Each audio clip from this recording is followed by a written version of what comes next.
'Twas the night before Christmas, and all through the house not a thing was stirring, not even a mouse, except for, of course, this SitRep. Welcome. Thanks for joining me. It's the 24th of December, 2022. That is one day before Christmas, Christmas. And here we are. This is the SitRep for today. In fact, I'll shoot through the SitRep stuff today. I just really wanted to get in and say hi to everyone who joins me on these, in this foray into the mad, mad world in which we live. So I just want to say thank you very much, and I hope the holiday season is treating you well. Merry Christmas to you all. Reagan TJ, hey dude. Hey dude to you back. I'm assuming you're a dude. I don't even know if you're a dude. Commie Hunter, hey, how you doing? Welcome. Thanks for joining me. Yes, we're at Christmas. We're at the pointy end of the year. It's almost over now. Still stuff happening in the world, and I haven't been on for a couple of days, so I thought I'd jump on and drop some stuff. So, without any further ado, let us get into it. Let's start off with some good news here. This one coming from CNN Business.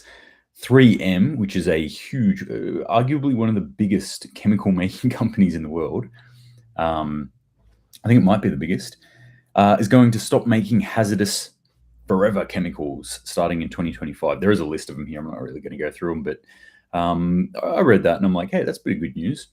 I don't like the idea of chemicals and stuff being pumped into our natural world in and around us, or even being around us in any way, shape, or form. There's enough shit going on here at the moment that I'm touching, eating, being exposed to daily, which is affecting my health, but the health of everyone in our world.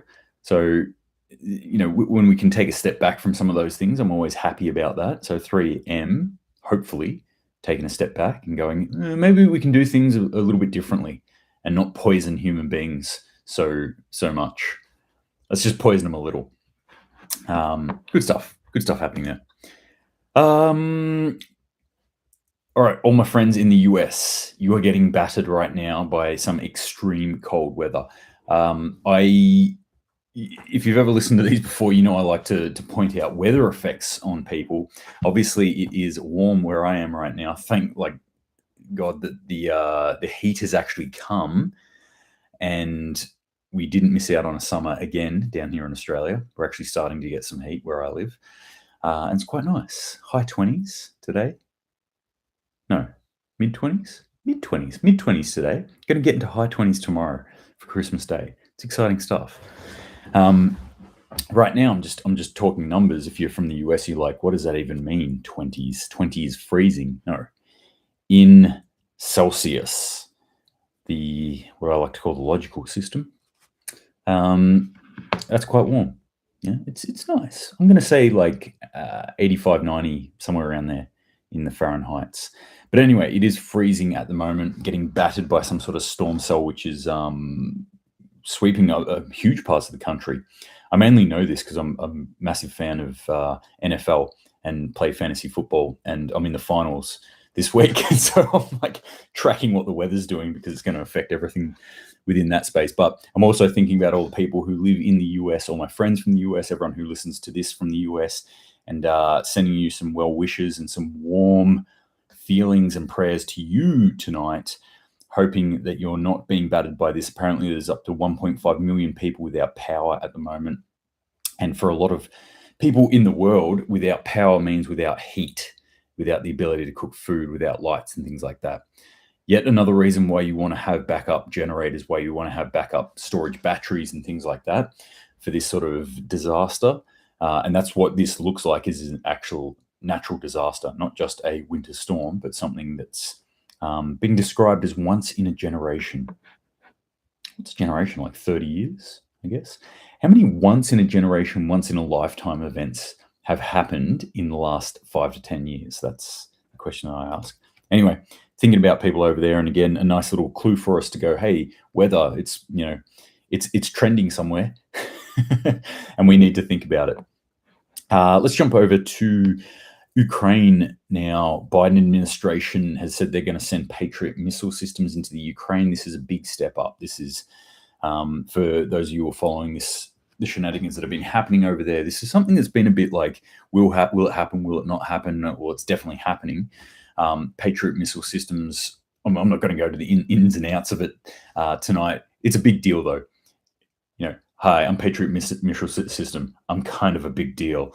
A big deal for what's happening there in the situation and Ukraine's ability to defend itself in its airspace. A big deal to Russia, though. They are looking at this as a massive slap in the face and or kick in the dick at the same time. Maybe a slap in the nuts. That's what this is. This is US basically going right into Russia's ballsack, and they're going like, "Goof! Yet, comrades, it's not good." So this is obviously, again, another step in the wrong direction. This is stepping up the intensity of this particular area. The other thing that this has the ability to do is actually quasi or de facto shut down the skies around Ukraine. And Ukraine has been begging, NATO to shut down, the skies over Ukraine, and they've been saying like, let's not get too hasty on this because that's kind of a big deal. Well, this is a step in that direction, and that is a big deal. And I've got a follow-up story for this as well somewhere. Kremlin reacts to Patriot missiles for Ukraine in its first reaction to widespread reports that the White House is moving forward with plans to send Patriot anti-air missile defense systems to Ukraine. The Kremlin said the move will only serve to aggravate the conflict and warned against it, unsurprisingly. While Putin, in new remarks, teased more advanced Russian weapons to be deployed, including hypersonic missiles. And this is something that I've said for a long time. In fact, ever since the start of this conflict, where people are like, Russia's being beaten back. And I've said, like, I don't think Russia is actually, like, putting all their chips on the board here. I don't think they're playing with their big guns yet. I think what they've been sending out is their aging technologies, their older military technologies, their older tanks. They're sending out conscription kids. They're sending out untested people. And it's only more recently, in the last sort of months, really, that we've actually seen them start to deploy more advanced forces, so more highly trained forces and more advanced weaponry. And that's starting to build up, hypersonic missiles being one of the big steps that we haven't seen yet. Like I was saying on the last SitRep, T-14 tanks we haven't seen yet on the battle space. So, well, I haven't seen any reports on it in battle space at least. So, they've still got aces up their sleeves here that they can play with. And this is obviously another step in the kind of wrong direction, which is going to push them towards that. And of course, we're always trending towards this place where we really don't want to be in the world, where we've got these nuclear weapons that can be deployed. And this is always taking the next step towards it. In fact, this Christmas here is the closest Christmas to nuclear war that I've experienced, I believe. So Merry freaking Christmas to y'all. Jingle them bells. What else we got going on here? Iran and Russia have entered into a full-fledged defense partnership. We're getting that information from the US. So really interesting stuff here for a few reasons. That it's, like I always say, read behind what the story is. So look at the story, actually do a little bit of research, or just try and think about what's this story actually about, and look at where the story comes from. What are they trying to say by putting this story out? The US puts out a lot of this information. The US government puts out a lot of this information. Does it benefit them to tell the world what their main enemy is up to? From a purely strategic standpoint, no, it doesn't necessarily make sense for you to put the cards on the table and say, hey, we know what you're thinking about and what you're doing, enemy. What it does make sense from is a propaganda standpoint. So I think this is the US actually putting out more propaganda. And I don't think they're wrong with it, because I've been talking about this alliance for a long time from a number of countries. Russia is strengthening its ties with a number of countries. Iran is definitely one of them. They are seeing a formation of what I would call a military bloc almost happening, coming from the BRICS nations, BRICS and friends, as I call them. And Iran is definitely within the friends part of the BRICS bloc that's forming at the moment, and very much in the military space of that bloc as well. So interesting stuff. But why is the US saying this? Number of reasons, but here's a really interesting thing, and I tweaked this watching a YouTube video today from Canadian Prepper. And if you haven't watched Canadian Prepper, I recommend it. It's one of my favorite channels to watch. Nate over at Canadian Prepper does very similar things to this, does SitReps. He doesn't call them SitReps, but he just gets up there and reads reports and things like that he finds interesting. Basically, he mainly focuses on this sort of World War III space that he's pretty concerned about. Being in Canada, close to the US, it's probably a lot more concerning for him. So he comes out with some pretty interesting takes on some of this stuff. And this was one of the really interesting videos he put out recently, which wasn't necessarily one of these videos where he puts out this sort of information, but he went through, how do we know we're going to enter a nuclear war? He found an old document, which was from Soviet era, where a few nations had got together and said, okay, how do we know that the US is going to do a preemptive nuclear strike? Well, they will do this. And so they did a big study into it, and they looked into it, and they said the US would do this, they would do this, they would do this, and went through all these points. And he highlights some of these points. One of the points that he highlights is a marked increase in what was called Soviet propaganda. So a lot of stuff coming out from the US saying, like, look at how bad Soviets are. Obviously, the equivalent today is Russians. Look how bad the Russians are. Russians are doing this. Here is our enemy. Look how bad they are. So anytime I see this sort of propaganda coming out of the US, I'm like, okay. You're trying to turn people off of Russia. I get that. You've done a pretty good job so far of turning a lot of sheeple, a lot of NPCs in the world against Russia. And I'm not pro-Russia, or I'm not saying Russia's the best and we should support Russia, because I don't think we should. I think, invading another country is a dick move at the best of times. I'm just saying that I actually feel that Russia was probably backed into this situation more than a lot of people would give credit to if you just looked at mainstream media. There are a lot of other factors that are going on here, and I think they were actually forced to do this or be crushed and basically become a vassal state of the US petrodollar homogeny power. And they decided, no, I'm not going to do that. I will go down swinging. This is what Russia is doing now. I will go down swinging. I'll go down fighting 100%. So that's what we're seeing at the moment. So yeah, anyway, anti-Russian, anti-Iranian sentiment. We're seeing more and more of that. Am I saying this is going to lead to a nuclear strike? No, not necessarily. But these are, again, data points that we want to pay attention to. This is stuff that is increasing the boiling of the water that we are currently sitting in the world right now. All right, let's jump over to the US now. CVS and Walgreens, which are two very large pharmaceutical chains in the US, are limiting sales of child's pain medications amid shortages. So I talked about this, that the US at the moment is seeing an unprecedented amount of upper respiratory and flu-like symptoms within kids. No prizes for guessing why that's happening. I mean, part of that, why that's happening, is because we're testing so much at the moment. I believe, at least, there's much more testing now because everyone's so afraid of the vid that, they've got to test for it, even though for a kid, like, the outcome is basically the same as having a flu, but you've got to test for it, because if you've got it, then all this stuff has to happen. Anyway, so more testing means you're going to catch more flu, but it is literally off the chart how much the kids are getting sick. And I've talked about this anecdotally here, that I'm seeing it as well in Australia. So now they're seeing shortages in things like pain medication, your paracetamol and stuff like that, particularly children's paracetamol in these things, and they're limiting sales. Or why am I highlighting this? Prepping, right? If you're one of your friends is a prepper, let us know. Signed, FBI. I'll get onto that in a sec. But this is the sort of stuff. It's like, I know I've got plenty of paracetamol, pain relief, all sorts of medications and things like that that are over the counter. And I have over time stored these up, and I rotate these stocks. So I use some, I put the other newer ones at the back, and then I buy more and I put that at the back and continue using it.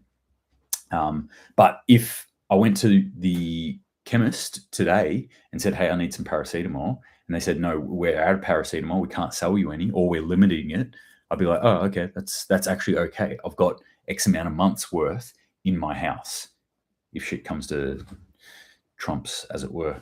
I don't know if that's a saying. I might have just made that up there. But anyway, pretty terrifying thing. What are they blaming this on? Interestingly, they're just saying, oh, it's because there's unprecedented demand. Yeah, okay, all right. I always balk at really convenient answers to anything. I'm always like, okay, it's just that more people need it. That's what they're saying. We don't have a supply problem. We're fine with supply. Our supply is normal. It's just you people are asking way too much at the moment. So stop it. All the blame is put back on the consumer. All the blame is put on people who have it. And okay, yes, there is an increase for need. I see that. But by not looking into any of the other factors, I think that just, I mean, it makes my alarm bells ring. I'm like, definitely there's other factors involved here. It can't just be demand. And if the supply chain is working perfectly fine, as they say here, then you should be a perfectly fine supply chain should be able to ramp up and get more in.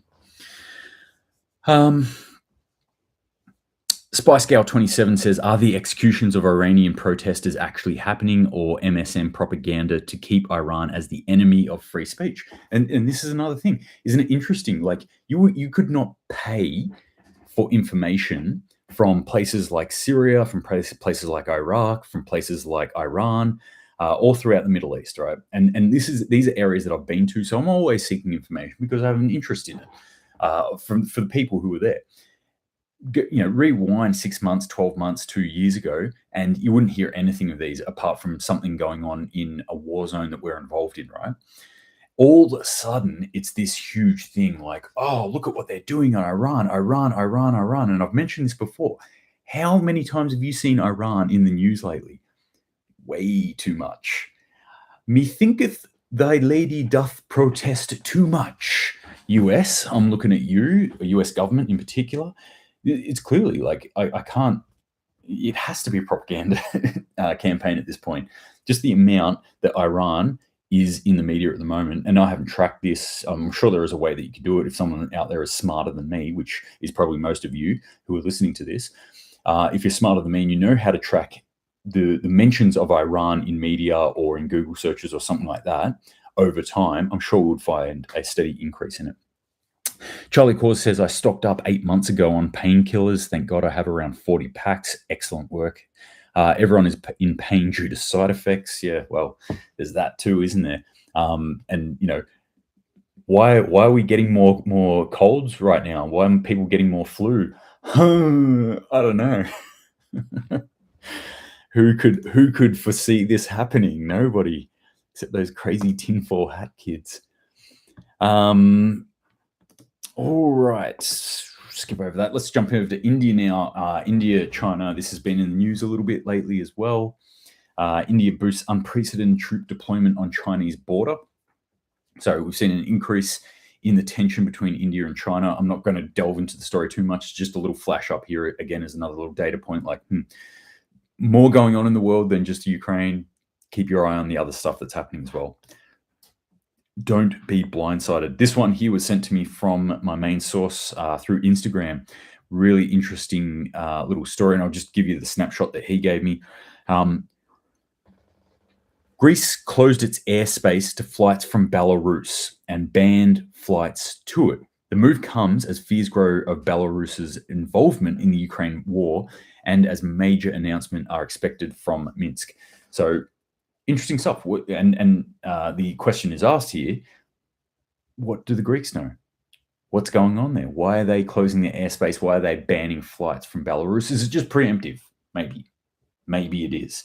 But we are seeing allegedly, and I've seen some of the video of it, if that video is correct, some of the troop buildup and the military equipment buildup along the Belarusian border with Ukraine from Russia. So will they enter in? Will Russia maneuver from that front? Who knows? Who knows? But just an interesting little play there from Greece. Always watching what people are doing and not what they're saying. So this is definitely something that they've done. What's that got to do with the price of eggs, though, I ask you? Everything, apparently. Eggs. Peter Rouse, Merry Christmas to you, my friend. Thank you for joining me on the YouTubes. The Egg Industry Center's U.S. egg cost of production and prices report. Who knew there was such a thing? But, the egg nerds over in the US have released their November 2022 and shows egg producer costs are up, wait for it, 266% from the same time in 2021. So over a year, 266% increase, not in the cost, but in the producer cost. So what it costs a producer to create the eggs and get them, out into the world. And so you can extrapolate that out because that increases the more links there are in a supply chain. Every one of those supply chains exacerbates that increase. So eggs are a huge indicator right now in the US of what's happening in the food system right now. With inflation, yes, but also specifically within the food system. What do I always get on here and say, guys? We've got to grow our own food. Chickens in the backyard. This is how we're going to win it. And I know they're trying to ban this sort of shit. They're going to throw up all sorts of barriers to this, but this is the sort of stuff where we really need to push back and go, hey, if we want eggs, how much does it cost to feed a chicken? It's table scraps. Chickens used to be the compost system. Now we have to put our compost into a bin, and especially here where I live, they sent us a special little compost bin with special little compost green bags. And I looked at it when they sent it to me, and I was like, "This is handy. I've already got 2 of them. Thanks for asking me, local government. But thank you for spending my taxpayer money on this thing that I don't fucking need." Anyway, that's how you sort your compost out. Well, back in the day, we just used to feed it to chickens, and chickens would turn it into eggs or chicken meat, or they would poo it out and create really, really good compost for us to grow other things in. So chickens, that's all I'm going to say on that. Price of eggs isn't going down anytime soon. Peter Rouse says they are limiting the number of eggs you can buy here in NZ. I have heard that. That's disturbing. Peahens also, eggs 3 times the size of a chicken. There are a number of different fowl that I would, tell people go for it, unless you don't like noise. Maybe guinea fowl you might want to steer clear of. But chickens are a pretty easy one for most people to get into. Quails are also, pretty easy one, but they're a bit harder to access. I think you can't just, jump on Gumtree or whatever in Facebook Marketplace and get guinea fowl or some other sort of weird animal. Chickens are usually there, pretty accessible for people. All right, last 2 stories I'm going to talk about. This is my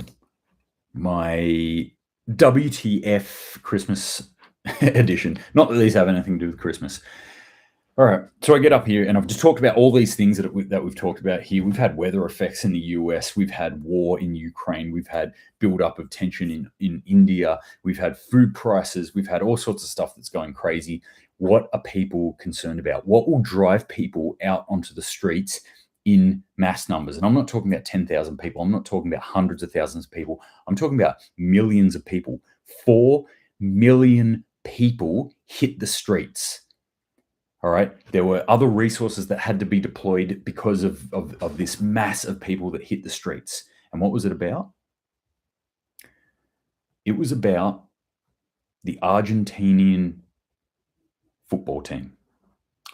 They won the World Cup. Hoorah. If you're into soccer, good for you. I'm not. I don't like the sport that much. I'm not really that into it. But I've got nothing against it, really.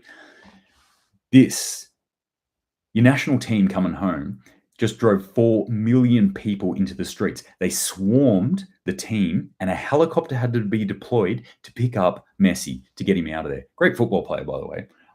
I do appreciate sports stars, okay? I do appreciate the theory of sport. I like watching sports. And I do appreciate somebody who has put the time, the effort, and the dedication into perfecting their physical performance in such a way. I find it beautiful and amazing. But 4 million people and us deploying a helicopter, not us, but the government here deploying a helicopter to rescue this person from adoring fans. it hurts my brain. It actually hurts my brain to think about this. There's all this stuff that's going on in the world, and this is what drives people. This is what actually people will get out of bed and go and march on the streets for. Of all the things that you could be doing with your time, this is how we're spending it. It just shows me, like, this is a perfect demonstration for me of the distraction, the nature of the distraction for nowadays. We need the distraction. The human mind, the average sheeple, needs the distraction, and they will obsess over the distraction. And this perfectly points it out to me. Peter Rouse says, turn the internet off and they will protest. I think you start taking comforts away from developed countries and they'll start protesting. And this sort of stuff was thrown at people, at the tinfoil hatters of those who didn't get the shots, who went out on the streets, people who lost their jobs because of some stupid mandate. Good, honest, hardworking people who just said, no, like, I want to make the decisions about what goes into my body as much as I can nowadays. And we're punished for it and hit the streets, and we're called lunatics, and we're called disruptors, and we're called problems that needed to be fixed. We're hated on by the general public. People who were locked down, who had their freedom of movement stolen from them, and got told that they were children. You're just acting like children. And then we see this.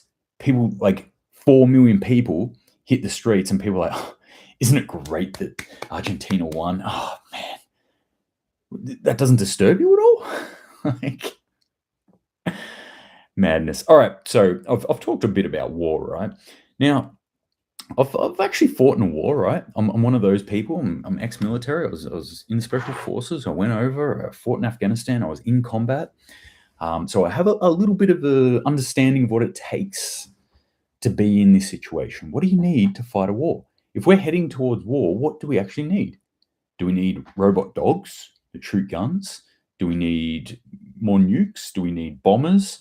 All these things are really good, but no war that I have ever read about, seen, or been involved with can do without boots on the ground. It is still a fundamental part of war that we need human beings to fight them. Human beings called soldiers, generally. So soldiers, their job, their vocation, their lives are built around fighting war. So let me just read this little headline coming out of the US. Marine Corps may stop using the words sir and ma'am in training, following a report saying that basically those terms could have the possibility of misgendering drill instructors. Again, this is what we're concerned with. Marines are, I would say, one of the premier fighting forces on the face of the earth. The US Marines have a storied and very honorable and long history of fighting wars and fighting them very well and very hard. And you can say whatever you want about Marines. There's all the jokes, the jarheads, they're dumb, the crown eaters, or whatever you want, all right? But they are war fighters through and through. That's what they are. And I respect them for it.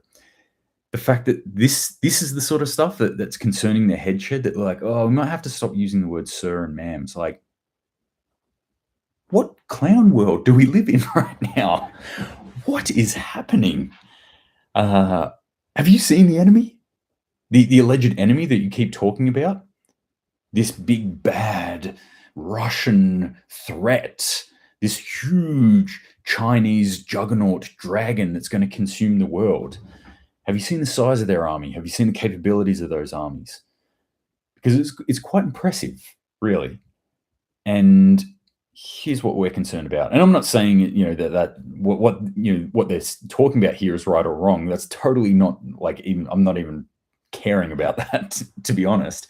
I'm just saying, leave warfighters to warfight. Let them do that. That's what we need to start building up within our countries, having that capability. Because it's not that they necessarily need to fight a war. Power can be exerted in many different ways, and having capability quite often can mean that you do not need to use that capability.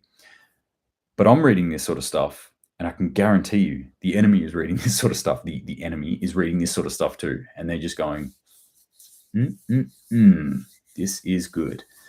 Go and have a look at the propaganda, the ads, the recruitment ads for Russia, for China, and then look at the recruitment ads that are coming out for the US at the moment, which, by the way, is failing in its recruitment targets right now, dismally. So that's all that needs to be said, I think. I was having a chat to this about this sort of stuff with my brother, also ex-special forces, now a doctor, and we were basically saying, like, maybe what we need nowadays is actually two different armies. We can just go like, hey, here's your army. It's filled with unicorn farts and cuddles, and you can, be whoever you want to be, and you can be whatever color you want to be in whatever flag you want to wave. That's all cool. That's fine. There's a place for that. Then let's have a warfighting army where, like when I joined the army, and they used to say it to me all the time. You joined the army didn't join you. So just shut up and do it. And that's what we did and got the job done. So fun stuff. That's the world at the moment, right? All right, that's it. I'm going to wrap it up there. It's Christmas Eve.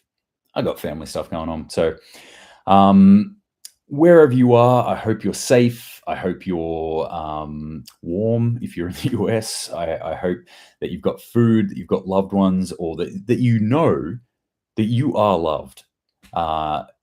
Even if no one's telling you, I'm telling you right now. All right, you're a loved human being. And that the fact that you are probably watching this on either Christmas Eve or on Christmas Day maybe, or a day after, or listening to it on the audio version a week after it. I just want you to know that what you're doing right now by preparing yourself is an act of service and is an act of love for the rest of the world, and that's what we need in the world right now. And that's a very lovey-dovey sort of message, but it's Christmas after all, so why not? I'll stop being Grinch for one day. Ebenezer Scrooge. Yeah, that's it for today. So if you've got any questions, as always, please feel free to shoot them through to me. Enjoy your Christmas. Eat lots of food if that's what you like to do. I certainly do. I think Santa will be visiting my house tonight. It's my first year where I get to do it. Milk and cookies will be out. Actually, I think it'll be whiskey and cookies will be out. So Santa's going to be very excited about that. Apart from that, gang, thank you very much. And I will talk to you at some stage in the future. Probably won't be for a couple of days, but stay safe out there. And as always, ho, ho, ho. Now I have a machine gun.